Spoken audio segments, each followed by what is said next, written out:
Beats? Your beat, put your beats on, all right? Not your beat little pods, but your freaking man pods, all right? And or be in a quiet room, okay? And turn it up like we have it on the subwoofer in here, okay? All right, are we up? Execute, let's go. All right, guys, good afternoon. My name is Cadet Brown, Cadet Lobo, Cadet Barrow. We're doing current events today. So we've broken it down differently. We're going to just kind of focus on the events of Paris and what's unfolded afterwards.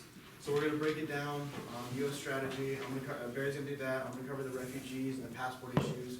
And then Lobo's going to cover a kind of interesting topic that happened recently that we found the other day and thought was really interesting. So the first thing we're going to do is we're going to start off with a meme. And the big thing with Facebook right now is, I have an army, I will destroy ISIS. We have Linda, so we're good. Linda.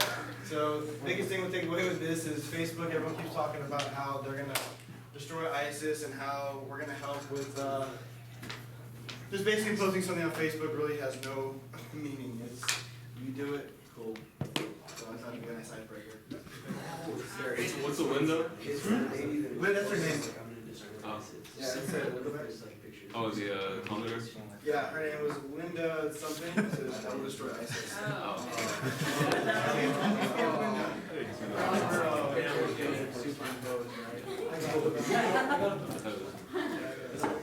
You might want to work on the preface of that joke, right? I got it. I think you had like 2 people on that one, man.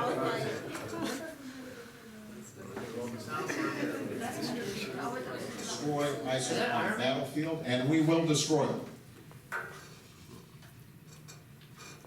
We will take back land that they are currently in. We will cut off their financing. We will hunt down their leadership.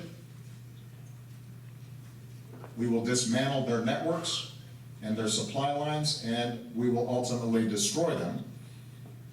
Even as we are in the process of doing that, we want to make sure that we don't lose our own values and our own principles. Cool. And we will do all of that without sending in ground forces. Okay, so my part is going to talk to the U.S. involvement in light of the Paris events. Should the U.S. become involved, and when should we become involved? So put this back into perspective. Since 130 were killed in France 11 days ago, President Obama has stated that ISIS is nothing more than a bunch of killers with good social media, and that they cannot deliver a crucial blow to the United States.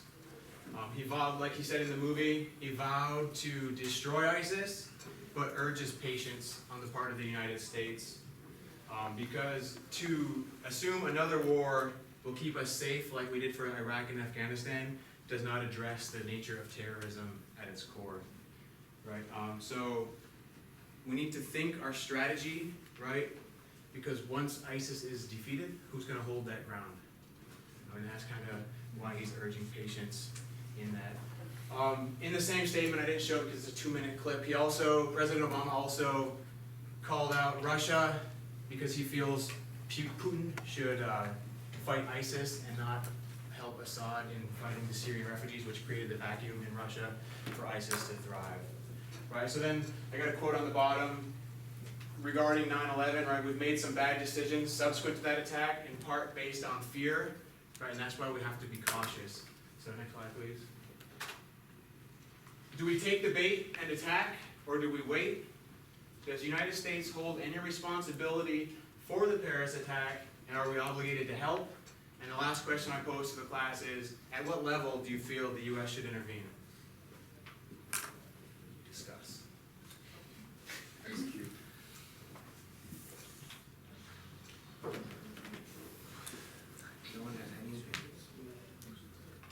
Should the U.S. become involved in this hunt for ISIS? Theater, start us. I believe yes. ISIS is a global issue, and it's not, they target everyone. They don't just target one country. So that's why I think we should get involved, since it's a global issue, not a regional issue.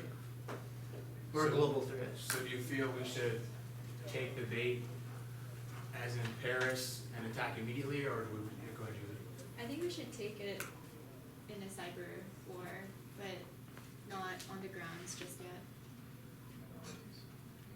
Okay, so you feel our level of support should be, Well, Sidebridge for now. don't jump right into it. Do a little more planning. Understand all the different aspects that are going on down on the ground. Understand the different factions that are going on that have resulted in the Syrian civil war. Understand what the other groups and entities are also make up ISIS. Yeah. so do you feel, does anybody feel the United States is responsible for what's going on in part, in whole, or no? No. Why not?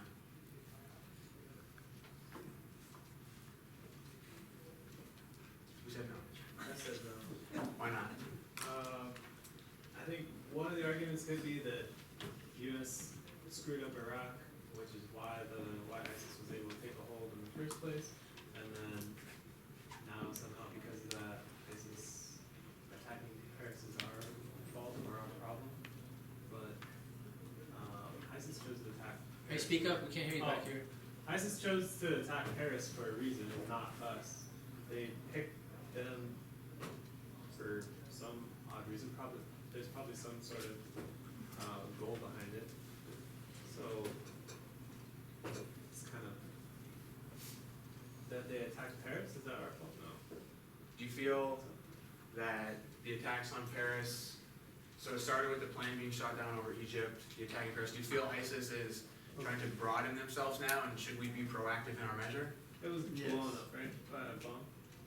The plane. The plane, yeah. I guess ISIS took responsibility for it though. What's up, Marcel?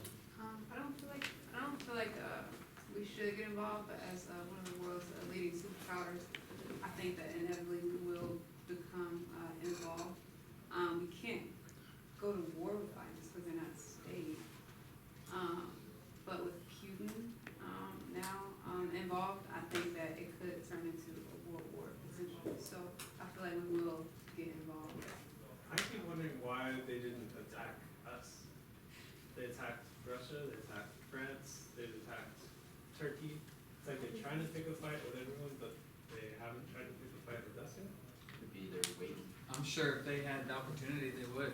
But when we take a lot of security measures that we don't know, because something didn't happen, we don't know that those security measures didn't actually play a role in, keeping them from taking those options, Well, you know what every American has that French people do not have are guns. Right. So I think that's something, maybe that's a consideration of why. Yeah. Gonna attack America, Yeah. and that could be a good thing for against the gun control debate. Take guns. Do you feel like these attacks elsewhere are bait to try to draw us in though? Yeah. Probably, but like our first mistake with Iraq was the coalition of the willing with George W. So they should probably do like a multilateral approach with the UN first, and not make the same mistake we did with 2001. But then if they really wanted to draw us in, they already kind of have proof that the best way to do it is attacking us. Have some sort of massive terrorist attack like 9/11, and that's pretty good sign that we'll probably retaliate or something like that. But they haven't done it, so that's why I'm curious why. And like you said, a lot of Americans have guns, but how many Americans take their guns to a football game with them?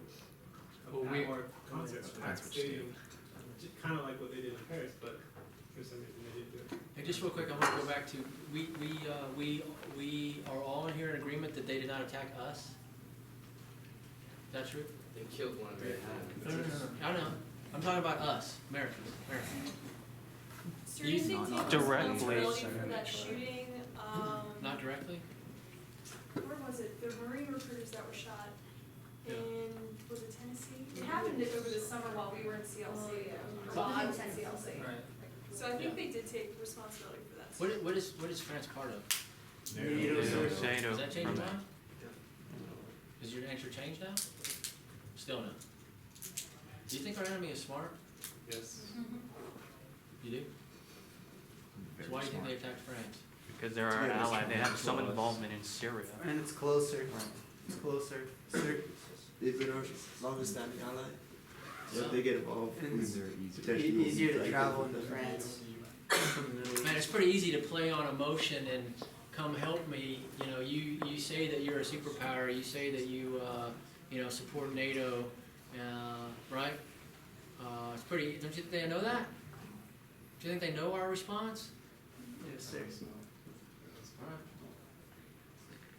I also think they're cowards, you know, so like, they go after vulnerable people and people that are defenseless, they're just trying to instill terror. There's no like, France isn't that. well, I mean, citizens, they're trying to find a spot where they can, a stadium filled with people that are defenseless. Does that matter? No, I'm not saying that it matters, I'm just saying, I think we're rationalizing with a group that just, literally, they're just trying to instill terror, and they're cowards, so like, they're not going after people with guns, you know. Terrorism works like that though, because it works. Does our enemy attack a freaking infantry platoon? No. Why?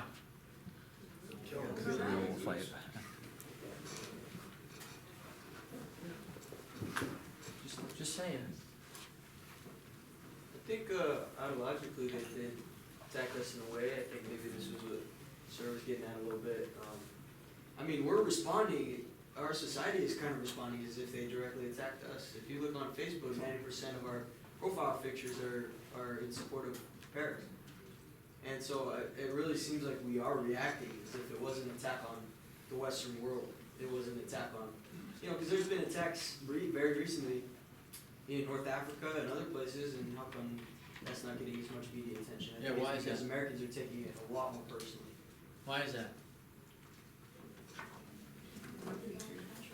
Because we expect it. Huh? We expect it. Yeah, from there's another Africa. organization out there that is killing twice as much as ISIS is killing. And we expect that as, that this type of warfare, In Africa? We expect that in Africa? we expect Is that that less from civilized than the Middle East? people, well, maybe not the Middle East, but Paris and France. No, I'm just saying, there's a whole nother terrorist organization out there that is not getting the same media. Right. Boko Haram. There's, But is that because they didn't attack Paris? Because they're more localized terrorists, so it's okay? They just killed, 100 people in Mali in a freaking Western hotel? but that's why it's such a shock to us that when they attack someplace like France or in Paris, because we expect and accept that, terrorist attacks are gonna happen in the Middle East and terrorist attacks are gonna happen in Africa. Yeah. But once they hit, Paris, all of a sudden it's like, whoa. I mean, the funny thing is, they've been happening in Europe for a long time. It's just, this is the biggest thing that happened in Europe since like Spain. It's the biggest thing that happened in Europe, but How do you defeat America? there's only 130 people. How do you defeat us? Split us. How do you defeat America? Split us up. Huh? Split everyone up. Fight internal fighting. Okay, what else? Economically? From the inside. How? From the inside, sir. How from the inside? That's for them to determine. Make the civilians lose No, man, if you want to defeat your enemy, you need to think like your enemy. So how do you defeat us? How do you defeat America and everything that we stand for? Do you send me a bunch of freaking refugees and play on my culture? And play on who I am as an American? What do you think? It's pretty freaking genius, isn't it? That's just as genius as sending a freaking 747 into my freaking World Trade Center and knocking out my economy. And having all of us have, you know what I mean? Taking us back an age. So how do you defeat us? I heard terror. I like that word. Make us lose faith in our government. Lose faith in our government. What else? Exploit our weaknesses, or What are our weaknesses? International. Our emotion? Morals. All right? policy loopholes or something. Yeah. Just who we are as people. I know I'm getting ahead of your deal, but you're on a good topic. You're going to go talk about these Yes, sir, I was gonna just Syrians. transition into cadet Yeah. rounds because. Okay, we can, but I just want to go. I want to run with this a little bit. How do you defeat us? Understand. What causes you pain, man? What causes you to feel un-American, or you know what I mean? Like, man, what's it gonna take? What's it gonna take? We're gonna turn you on each other? How do you defeat us? Maybe we need to just put our red hats on for the whole spring semester and figure out and provide our answer up to the chain of command. Hey, this is how they're coming at us. We could do that, right? What do you think, Pasquale? How do you defeat us, buddy? Can you? Can they? There's a way. Sir, do you mean how do you defeat? Are you asking how they defeat us or how they successfully strike us or attack us? Like a Well, I'm not looking at how they attack us. I'm just looking at how they, what are some of the ways that they can get under our, cause us to, yeah. Destroy our way of life, sir. Okay, our way of life. So the expectations that we have, like our standard of living. Absolutely. If they were to completely Yeah. destroy that, so things that we find as luxuries, but developing countries would, I don't know, love to have. Do you guys know what So- one of the main reasons why Obama, no, not the other guy, Osama, what was his, that was not, I support the president. Osama, what, did anyone ever read, I forgot what book it was, but Osama, what Osama's true purpose of Al-Qaeda was? Anybody know? What his main, what his commander's intent was? What was his purpose in his commander's Isn't intent? it the long-term goal is to turn the world into a global caliphate state? Okay, but I'm talking about for America though. First, Destroy Western culture. But how? is it, Through our yeah. values and like the way we live. Close? More important? Not more important, but Ethics. no? Money, economy. Economy. That's how he. So what was he successful in bringing the greatest superpower ever known to man for 10 years and bleed what? I mean, brothers, sisters, and what else? Money. Right. For years, right? So he was successful in that, don't you think? But it has a unifying effect too. Okay, I agree. But that was his main goal. And I'll go back and find the book that I read that in that I thought was pretty interesting. They pulled that on some out of his hooch when they took him down too, on some of the files about how his global jihad was, tied towards ruining the economy of the United States in order to have them just continue to push money into something like fighting ISIS, which how are you ever going to defeat? How do you defeat somebody that can blow themselves up? They don't care. First off, don't let them into the country, sir. So you want to build a wall? Like freaking Like, your don't boy? accept them as immigrants into the country. So we're going to build a wall. Like whatever the presidential candidate wants to do. What's his name? Trump. Want to build a wall? That's not gonna work. Works for Israel? Holy shit. All right, go ahead. I'm sorry. Hey, these are all good things to think about because guess what? You guys are going to have a job, man. I'm telling you right now.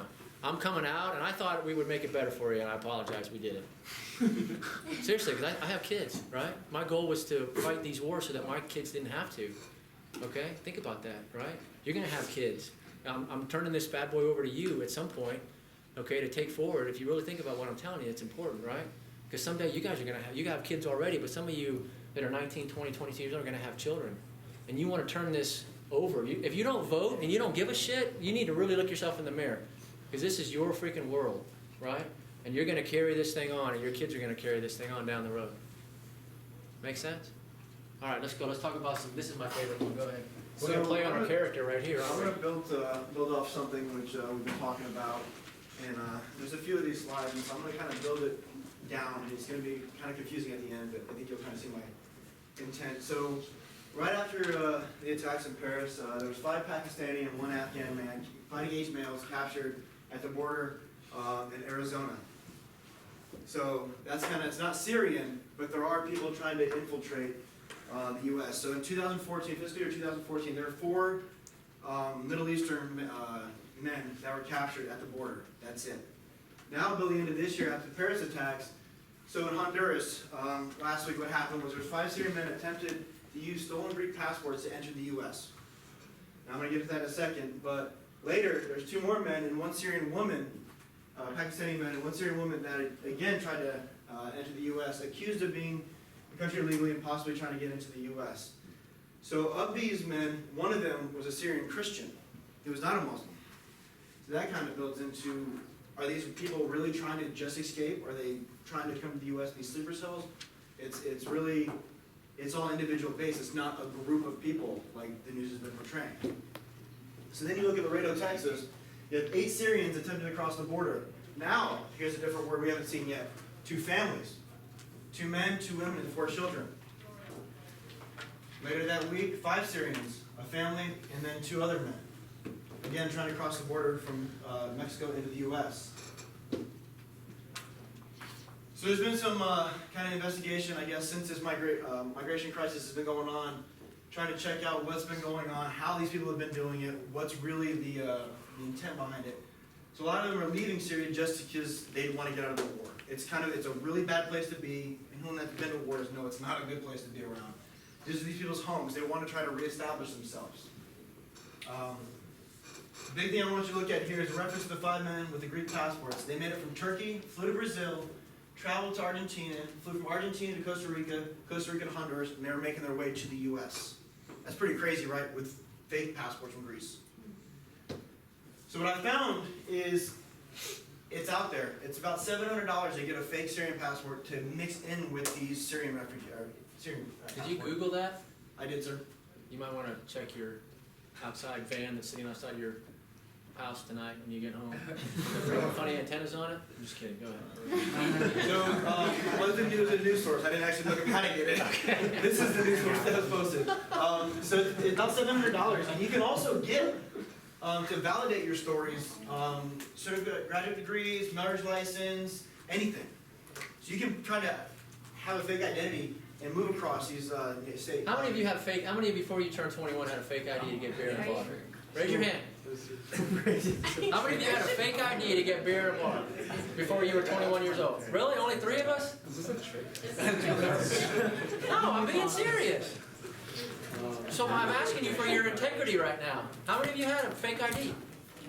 Come on, how easy was it to get it? You think if a college student get a freaking fake ID, right? At 18? They're coming out of the wazoo, right? I was probably selling them too. Oh, you want a fake ID? Let me see what you look like. No, I'm kidding. Go ahead. So the thing that kind of bothers me with this is, how can people get through customs with these fake passports? So from what I've been through customs, they scan it, they look at your picture, they validate it, and you keep moving. That's kind of crazy, right? Brazil, Argentina, Turkey. These are pretty legit countries, right? They have customs controls. So, yeah, that's one of the biggest things that I really kind of scared me, is how easy that is. Now, the Obama administration vowing to resettle 10,000 Syrian refugees, how could this affect our national security? But with that said, you got to think about some of these people are families trying to just get here and reestablish their lives. But they are mixing in, just like EMS said, the ISIS and the other terrorists are mixing in with these groups. So, what are your thoughts on the national security of that? It is, but I mean, it's a really complex, right? What's up? Alright, now there's nothing against the 10,000 Syrian refugees, but we have our own families here in America that are starving, need food on the table. I just went to, every time I go to Foodland or the holidays or whatever, I buy a turkey thing, so hopefully some family here can get a turkey. But I'm not about to buy 10,000 Syrian turkeys. I want to buy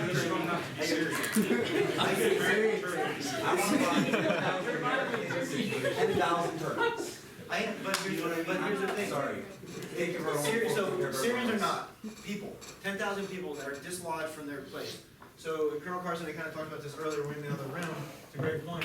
When the Jews left Germany after that, we housed people. My dad was part of a task force when Bosnia and Kosovo were being displaced. We had people come in. At Fort Dix, New Jersey, they came in, they settled in there, and they dispersed from there. There was a crisis going on there. We do that as a country. It's one of the only, Paris right now has the same thing going on, and that's I think they kind of slipped in with that because there's no regulations. We're being a little more regulated. Do you think if we had harder regulations like they're saying now, like let's figure out what's going on, we don't want to not feed these people in, but we want to regulate it. Yes. I'm still, let's get rid of welfare, let's get rid of all these companies or all these organizations that help people, because that means every person in America now can stand on their own 2 feet and go to that store and buy a turkey. And then we can accept 10,000 more people that need a turkey. Hey, I just want to say one thing. Listen, Mahanami, you're not thinking globally. You're thinking like an American, but you're not thinking globally. So if I told you that our responsibility in this country was to think globally, would that still change your answer? With regards to, if you were going to prevent lives from dying, you know, think globally real quick. Okay. Does that change your outlook at all on how you feel about that? If your decision was going to impact global stuff? Okay, thinking globally, then yes, okay, I would take that into consideration. Would you? Do you think that they think that way?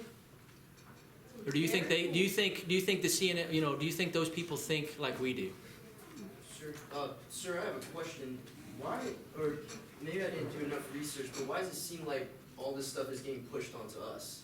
It's not. It's not. That's what Paris is having the issue, because all those people that are in it, there's a ton of Syrian refugees there. There's no regulation there. There's been raids in Paris. There's been tons of raids in Paris, finding all sorts of like pockets of these people in Belgium. I'll be honest with you, I disagree. I absolutely think it's everything to do with us. And you know why? Because the world is watching us right now. Right? And we're this big a country that is supposed to, you know, what do we do with our lip service about what we do? Take care of it. Yeah, right? So they're watching us right now. So that's why I asked you to think globally about what the rest of the world thinks about our nation. Right? We have guns. I don't know. But you know what I mean? So is the rest of the world thinking that? As they're looking at America, what this next presidential election is going to be, right? When what's his name was up there says, I'm closing these borders. God, what does that send a message to the freaking rest of the world? That scares the shit out of me, man. That's not where we want to go. That's Biff in freaking, you know, Back to the Future. You guys probably haven't seen that movie, and that's okay. But that's Biff in Back to the Future 4 when he's up in that high mansion up there, right? And it's a freaking disaster, right? Yes, sir. Go ahead, Carter. You want to jump on that grenade? Okay, so I think we need to put ourselves, okay, let's break it down like on a basic human level. Say when ISIS infiltrates our country, if that happens, and we need to go somewhere else, to another country, wouldn't you expect other countries that we have supported financially, morally, like for years, we would expect them to welcome us, to support us. So I think this is a humanity issue. Right. Ethical base. Our vetting process can be so much more strict than other countries because we have the financial, technological resources to make it stricter. And we also have the space. We're a lot more separate from Exactly. Syria. So I think bringing in 10,000 refugees, yeah, you know, we have people starving here. We have homeless vets, what have you. But we also have an obligation to the world as human beings to accept those who need assistance. That's the idea behind. So don't, like, when all this stuff goes on Facebook, like, a lot of people are getting the idea of immigration and refugees mixed up. It's completely different. Yeah, our immigration strategy typically revolves around, like, bettering our economy, picking the best, you know, immigrants from around the world. But the idea of being a refugee or helping is on a basic humanitarian level. It is, in essence, charity by us because we're trying to help somebody who needs help. It's not about, like, yes, we are going to have to make sacrifices, and that's the idea behind, you know, behind doing this. It's not like we're trying to profit off of it. Yoshi. Yeah, so basically all these other big countries are taking refugees. Russia, China, pretty much declaring war against ISIS already. They're jumping into the fight already. And as Colonel Carson said, the whole world's looking at us. What is the U.S. going to do? A lot of times on the internet, like, in general, the world's view of the U.S. is a very selfish country, and it's because we have the personification of shutting our borders, take care of ourselves first. And I think that being able to take in the refugees would allow us to show that, hey, we're still supporting the rest of the world. And eventually, if, as President Obama said, like, we're gonna eventually move into actually fighting ISIS, and this is one step in that process. Judy. These Syrian people are also like nurses and doctors, and they could be effective in our community too. We just need stricter regulations when they come into this our country. You know what people get scared about is once they hear 10,000 Syrian refugees, they think that, hey, we're just gonna, hey, you 10,000, come here with us. But it's not like that. My parents were refugees from Vietnam during the war, and it wasn't like, hey, jump on the ship and let's go. They ran to Thailand and lived there for a year and waited for did interviews upon interviews, did a whole bunch of paperwork just to wait for them to get selected. They know people that didn't get selected. They were there at the refugee camps and were like, sorry, we're not gonna take you. Good luck getting back or whatever. But I mean, our immigration process is super strict. I mean, it's not just like, hey, come into our country. There's background checks, there's interviews, there's a whole bunch of things to do before you even get here. So I mean, I think that, I don't know, it'll be pretty clear by the time we get here. And it's 10,000 people spread across the entire U.S. Not, hey, here's Hawaii, here's 10,000, you know. So I mean, they're gonna be spread all over the world, all over the U.S. So you make a good point. So let me ask a question real quick. Who's a first generation American in here? That's pretty impressive, right? I mean, we have people in here that their parents migrated to this country. I mean, these are families trying to get here. It's not just terrorists. So that's, I mean, just think about that. How many people again? It's 4 or 5? That's a pretty big number in this group. One thing to take into consideration too, you know, with all these background checks, like Jeff Brown went back in the beginning of his slides saying that they can basically make a new alias for themselves. So what happens then? What happens, 10,000 people, maybe like one or a couple are like ISIS themselves, you know? What are we gonna do with that? Because of the 1 or 2 bad, you're gonna sacrifice the greater good. I'm not saying bring them in, I'm saying, what are we gonna do?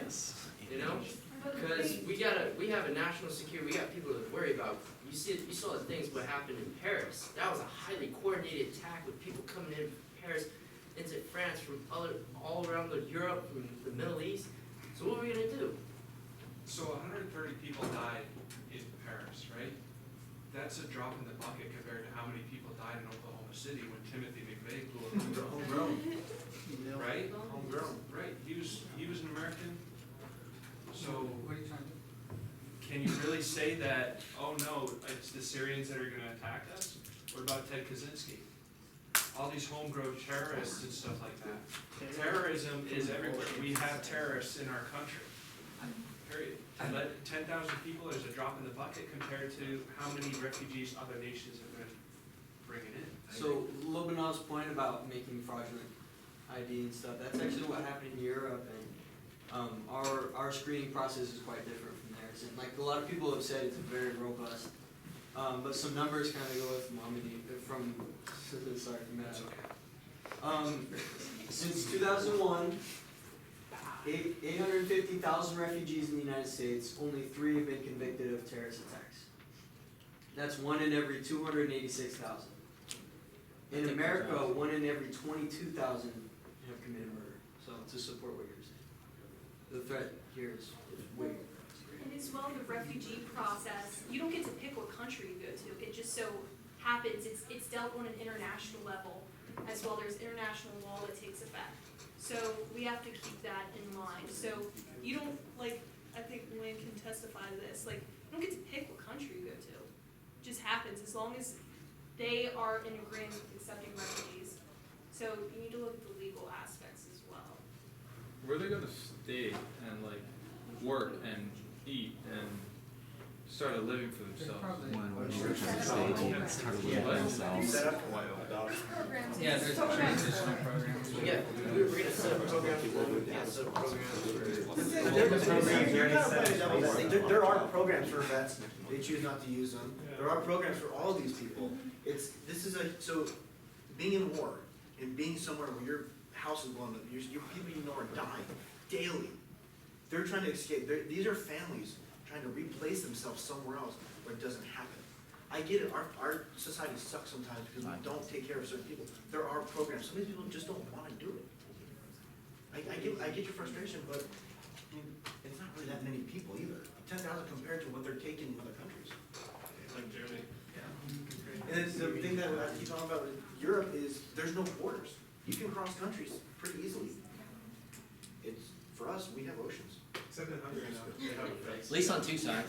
Question for you, how many of these refugees that are fleeing are able to just stay and fight, you know what I'm saying? And is there a group right now doing that, standing up? How big, or are they just getting torn up so bad? That's what Russia's doing. But then they get killed by Assad and ISIS. There's no such thing as fighting against people. Why not? Why is there no such thing? Because the funding for ISIS, like, if I'm a local person trying to fight against ISIS, and I have like a little militia in my town. Why do you have a little militia when you have 10,000 wanting just to come to? These are families. Yeah, and These are they may families. be, and it may be different, The fighting age different. males are usually the ones that are staying and trying to fight.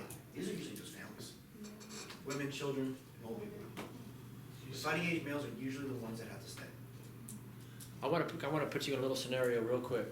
You guys are all Americans in here, right? That doesn't mean shit, okay? However, you are part of a different tribe than you. You're of a different religion than him. You guys all look like Americans to me, right? You guys all kind of look the same. You guys all are Americans, but that means nothing to you. The fact that you're a Syrian or an Iraqi or whatever, it doesn't mean anything. Afghani doesn't mean anything to you. More important to you than that is who your tribe. More important to you is your religion, right? And what sect of the religion that you're talking about. Does that make sense? How scary is that now? You're never going to build, that's our other problem, is I saw it many times in Iraq where Sunnis were pushing Shia out, or the other way around. Shia were going in and cleaning neighborhoods up of Sunni, just cleaning it out. And all these people were homeless, and they're all moving either into the inner city of Baghdad or moving south. And they all are the same people. They're all Iraqis, but they don't care. You know what I mean? It's kind of crazy. But I just want you guys to understand that we always think everybody else in the world has a nationalism aspect to their way of life. And I promise you right now, even the French, it's kind of interesting, right? The French is like the most diverse populace in the world, right? Except for maybe Israel, which has got every single, you know. I mean, think about all the different sects of religion that are in the heart of Jerusalem, right? Every single one, from Christian all the way to Muslim, right? They're all there, so it's kind of interesting. You guys got about 2 to 3, okay? You got one more topic? Yes, sir. All right. Well, it's gonna be really short. Hey, that's good discussion, guys. So, ISIS versus Al Qaeda. Take a look at this picture. Alright. Hey, Al Qaeda, why don't you fight against ISIS for us? They're killing your brothers just like they're killing Americans and Europeans. Anybody thought of that? Alright, so what's going on? As you can tell, ISIS versus Al Qaeda. Basically, the whole basis of this is who can kill the most infidels, who's slinging the bigger stick. What they're doing against each other, using classical terror techniques, more specifically suicide bombings. One that happened recently was on November 15th. A suicide bombing from Al Qaeda affiliated group from Syria took out about the 6 top ISIS officials, and one of them was Muhammad Abu Ali al-Baridi from the shadow-headed group who went by the nickname the Uncle. So this is a very, very touchy subject, considering that we've been fighting Al Qaeda, Taliban for the past over the past decade, and now we got ISIS, who is also now our enemy. So with that being said, the question, considering the recent Al Qaeda attack against ISIS and how both parties see themselves as the bigger group, what could this mean in regards to national security and also the refugee situation?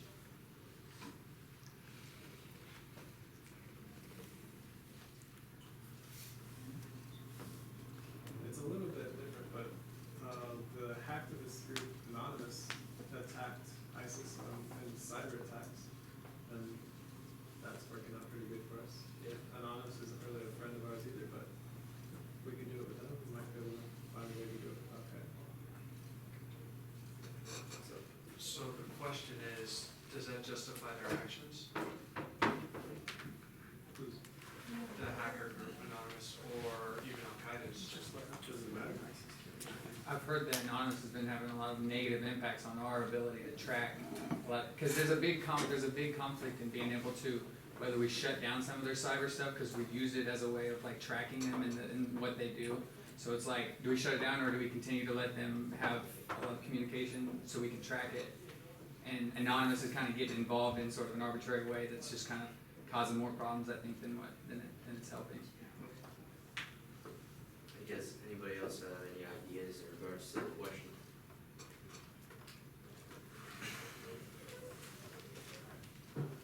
Well, what do you think, Lobo? What I think, sir? That's how you kind of start this thing off, right? Just for some feedback on trying to draw us to talk. It's, I think in some aspects it may implode on themselves, but then again, do we need to further step in? Probably. When both of our enemies are killing themselves? Yes, sir. If they're causing suicide, or if they're doing suicide bombings against each other, I think you should Why let would them, we want to step in let on them that? kill each other. let them kill each other. But you think they're gonna kill each other completely? Yes. And there's also like all the collateral damage from suicide bombings. When they're suicide bombing each other, not just killing the key members, they're also killing any civilians in the area too. They don't care, right? That's gonna happen though, just Regardless. of who they're attacking. Might as well Yeah. be attacking each Oh, other. yeah, ideally they would be attacking each other, but at the same time, like that's just something else that needs to be considered. I'm not saying like we should definitely step in and stop them from killing each other, but Not necessarily stop them killing each other. We gotta step in and help assist destroying both entities. It's a pocket. So the first point you said was that they're competing to see how many more Americans they can kill, or infidels? Yep. So, I mean, when two businesses are competing against each other, they become more creative, to get, right, to win. So it could also be like, both of them are gonna try to be more creative in how they can kill, Americans. That's a good point, because that goes back to what happens to our national security. Right. You know, going back to the Paris attack, you guys read about, it's very, very organized, very.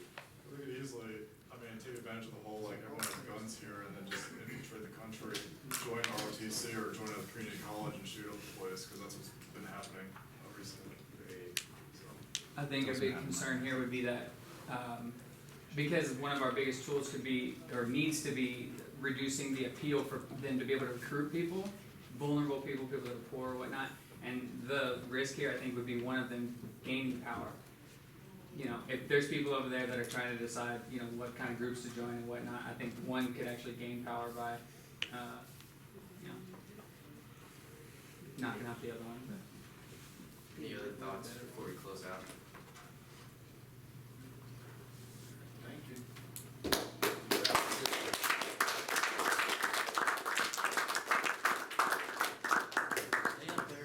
Stay up there. Go anywhere. Give them some feedback. We have Linda.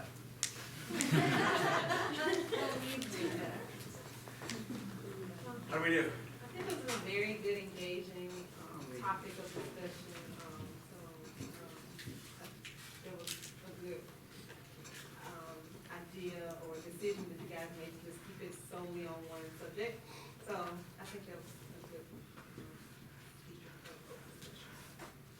Your discussion was very, very well planned. It brought up a lot of basic emotion, and it also created learning points. Good job. Do you think we tied it all together? Like all three?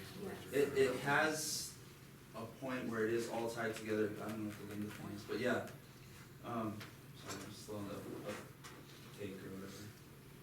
But yeah, no, very, very intertwined, very well correlated.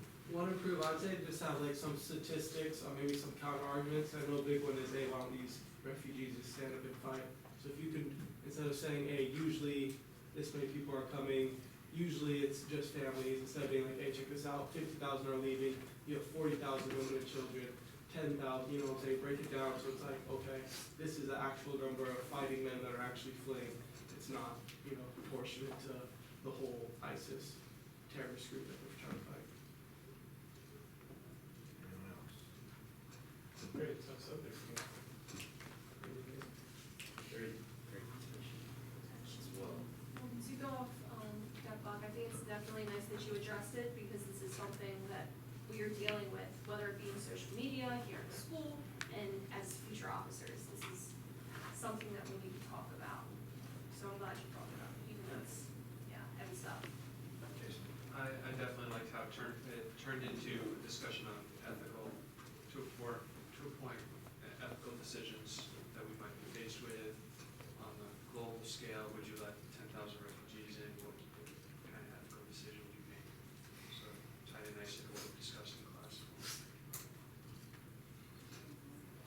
I think it was really good that we kind of brought up, or I think Barry brought up the point at the end of Obama's speech where he was encouraging us to be patient, but I kind of wish we would talk about that a little bit more, why Obama was trying to be patient. I know you said that if we take out ISIS or something, that there's no one really there to occupy that land or something, but I'm not still really understanding what's going on.